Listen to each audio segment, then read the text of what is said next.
أيها الذين آمنوا لا تقولوا راعنا وقولوا انظرنا واسمعوا وللكافرين عذاب أليم হে মুমিনগণ, তোমরা রাইনা বলো না, উনজুর না বলো এবং শুনতে থাকো, আর কাফিরদের জন্য রয়েছে বেদনাদায়ক শাস্তি। يا أيها الذين آمنوا لا تقولوا راعنا وقولوا انظرنا واسمعوا وللكافرين عذاب أليم. Then Allah Azza wa Jalla mentions this was their old, one of the many crimes. A new crime is now being mentioned, and the believers are being warned. And this transition immediately, Ya ayyuhal ladhina amanu, immediately. The kalam was about Bani Israel. All of a sudden to Ya ayyuhal ladhina amanu, what are we being told? Pay attention. This is not just about them, so you just don't think about that it's about you. You have to stay alert. So the very next ayah, Ya ayyuhal ladhina amanu, la taqulu ra'ina. Ra'a yura'i, it's from fa'ala yufa'ilu, mufa'ala. Okay? So mura'a'atan and ri'a'an, ri'a' like courtesy. Ra'ina is a fi'il amr, the ya gets dropped. So ra'ina means, Allah is telling the believers, those of you who claim to have iman, don't say ra'ina, don't say, could you give us a minute, could you give us some courtesy? Meaning the messenger says something, sallallahu alayhi wasallam, and somebody wasn't quite paying attention, or they didn't hear it properly, or they were lost in their own conversation. So they say after he's done speaking, could you kind of repeat that please? Ra'ina. Now some members of Bani Israel, they used to actually extend the ya. Now ra'in in Arabic is a shepherd. And even though in Christian literature, shepherd is used in the sense of a leader, like I'm the shepherd of the town, shepherd of the household, right? So shepherd is in the position of leader. But in Arabian society, in particular Madani society, the shepherd is basically like the guy you hire for your lawn mowing nowadays. It's the guy who works for you. It's the guy that you're basically, if you call him by that name, if you call him by the name of his profession, sometimes it's even a means to demean him. Hey janitor, come here. Right? When you call somebody a janitor, even if their job is a janitor, you should call them by their name. If you call them by their profession, it's like you're trying to insult them, that you're nothing but a janitor. So now if you say, instead of ra'ina, if you extend the ya, ra'ina, it becomes an ism fa'il.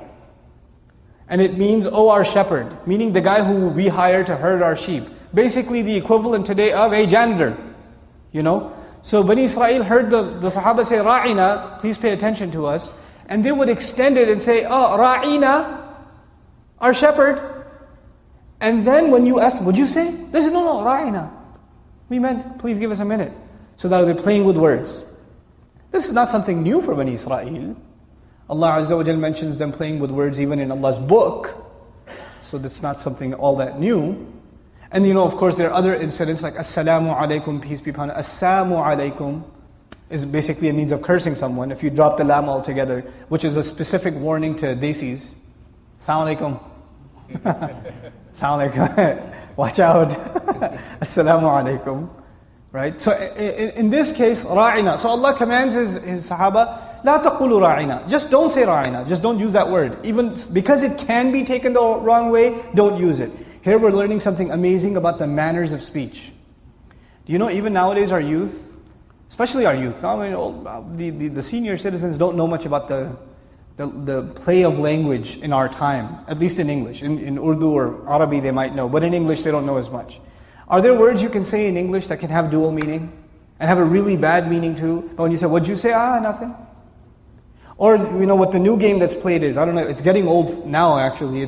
There's a really filthy word, and you say a word that's very close to it. We just change a little bit of the spelling, right? And then say, oh, I didn't say that, I just said this.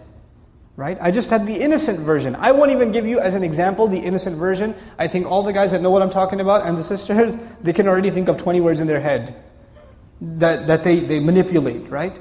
Now what Allah is teaching His Sahaba is, don't play with speech, because Allah knows the intent. And if you even use an innocent word, like ra'ina is an innocent word, but somebody else, it will conjure up in their minds bad ideas, avoid that kind of speech altogether. This is a very good principle in communication in life, whether you're communicating with your spouse or your boss or your friends. If you say something that can be taken the wrong way, don't say it. If you have the common sense to know that if you say this, there's a way to interpret this that might be offensive. Just find another way of saying it. So Allah tells the Sahaba, وَقُولُ انظُرْنَا, just say, please wait for us. Look towards us. Unzurna, could you please look this way? In other words, that's a polite way of saying, could you repeat that? Could you give me some attention, etc. Unzurna instead of saying ra'ina, which can be taken the wrong way. What a beautiful piece of advice. And so, because the Qur'an gave this subject importance, we shouldn't take it lightly. We shouldn't say playing with words here, what's the big deal? Just have a little fun with words. If it's a small deal, Allah would not mention it in His qawlan thaqilan, right? The Qur'an calls its words heavy words. It's heavy speech. Allah would not reveal this from the seventh heaven to us if it was minuscule, if it was something that you could get away with or do away with. It's not that important. It became important because Allah mentioned it, because Allah talked about it. So لا تقولوا راعنا وقولوا انظرنا. And then He says واسمعوا. Really good advice also.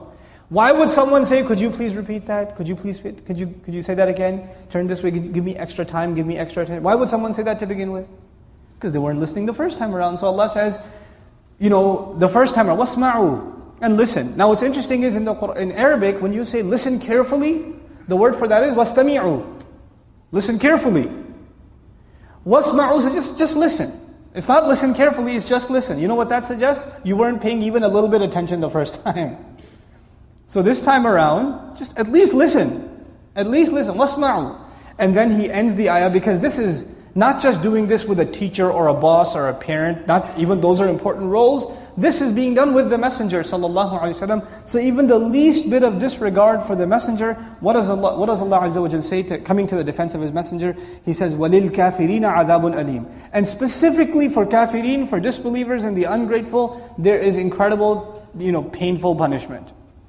There's intensely painful punishment. عَذَابٌ أَلِيمٌ.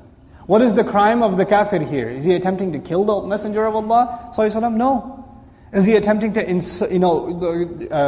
change the book of Allah or any other these kinds of crimes? No. He's just playing with words to make a mockery of the Messenger, and that's enough. وَلِلْكَافِرِينَ عَذَابٌ أَلِيمٌ. And so we'll end inshallah ta'ala with this ayah, because this took some time. I was going to go one more ayah, but inshallah ta'ala we'll take it easy and cover مَا يَوَدُّ الَّذِينَ كَفَرُوا tomorrow, and even talk a little bit about the ayah of nasakh. That is not very well understood, and it's also used or misused quite a bit nowadays. When Allah Azza wa Jalla talks about some ayat being abrogated or mansukh, how that even is being manipulated. So we'll discuss that tomorrow bi'idhnillah. Barakallahu li wa lakum fil Qur'anil Hakim, wa nafa'ni wa iyyakum bil ayati wa dhikril hakim. Wassalamu alaikum wa rahmatullahi wa barakatuh.